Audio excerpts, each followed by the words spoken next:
This is March the 14th, 2023, Tuesday.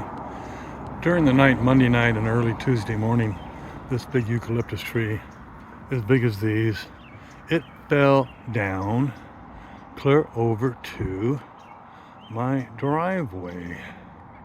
Hello, turkeys. Hello, gobble gobbles.